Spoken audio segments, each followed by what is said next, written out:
all the places of the earth, they know that the gods and spirits affect man's path.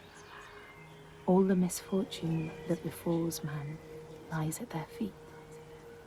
If you have eyes to see, you see their presence and their power. Keep your eyes open, traveler, and you might see their faces.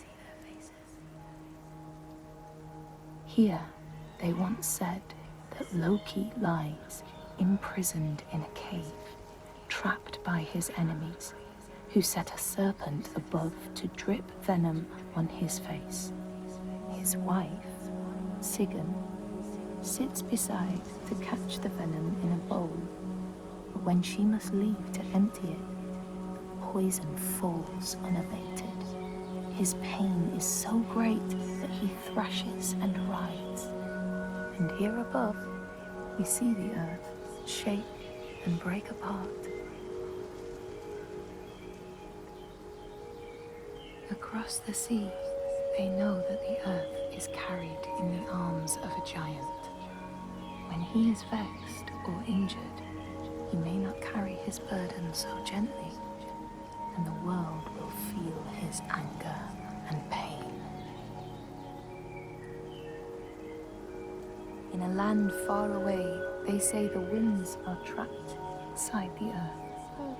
They try always to make their escape, and they buffet and beat on the walls of their prison, causing the earth to quiver.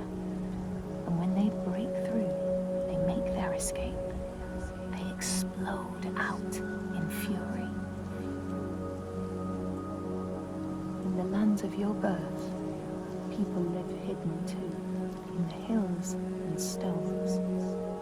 They may be the remnants of a godly race who lost a war with giants and, finding the world changed, retreated into silence.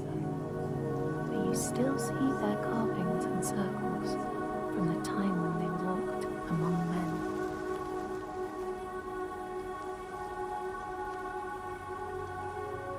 Here, they know that if times are harsh, you may ask of the hidden folk to share their bounty. And if you are strong and wise and good, they may hear your plea and send you aid. But if you are not, or if you do not respect the strictures they lay down, you might have your strife doubled.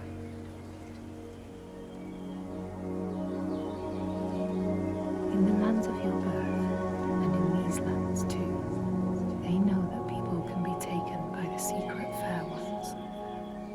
If you are not careful and do not keep to the pathways, you may find yourself among them.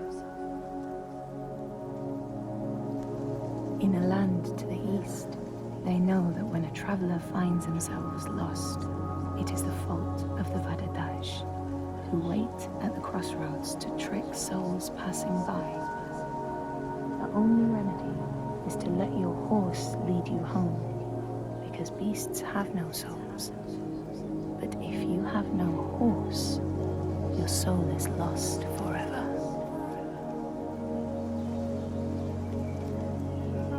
In this place, they know that sometimes the hidden folk will take their children and leave another in their place. These children may look the same as their own, but will be dazed and far away, or ill-tempered. And you know then you have a changeling in your house. In this land, when people cannot raise their children, they will leave them in a sacred place for the hidden folk to take and care for. Sometimes these children come back, but it is said that they are changed, with a wildness in their eyes, and their parents do not want them. These people know that children who have died uncared for can return as Útburður, small ghosts clad in fluttering rags. When there are storms, they may cry as they did when they were human, and will look for their mothers until they find them, and never leave them again. In this land, you may catch sight of the Landdísir, the spirits who embody the sacred places, the rivers and rocks.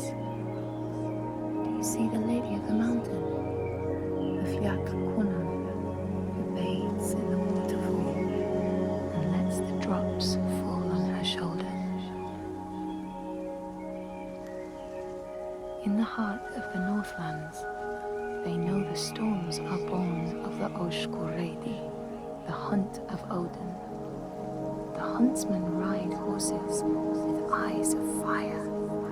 Their weapons clash like thunder, and it is best to hide inside, lest your spirit be called to join them.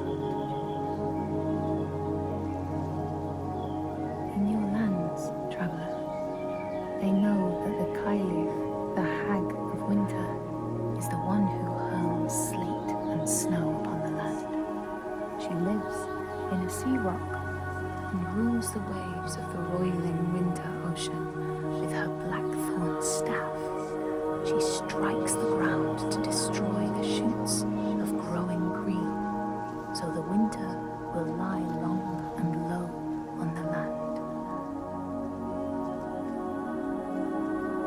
These people know that the sea god, Ron, sets out nets to trap sailors and drag them to her world. She sends the waves, her daughters, to wreck boats so she will have more men to take. And jealously, she pulls them down beneath the water. People here speak of warriors who can transform themselves into bears when they are enraged. Their skin becomes hide so thick no sword or spear can break it. When King Hrolfr fought Skald, many people saw a great bear fighting beside him, who killed more men with its paw than any 5 soldiers.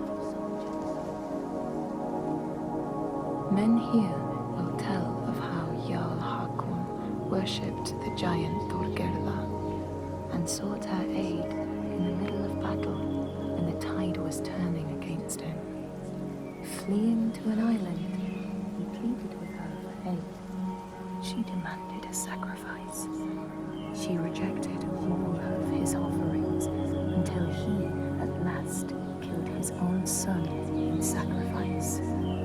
Thorgerða gave aid, and Hakon's enemies saw the giants striding amongst the ships, arrows flying from every finger and never missing their mark. Their morale was sapped, and Hakon won his battle.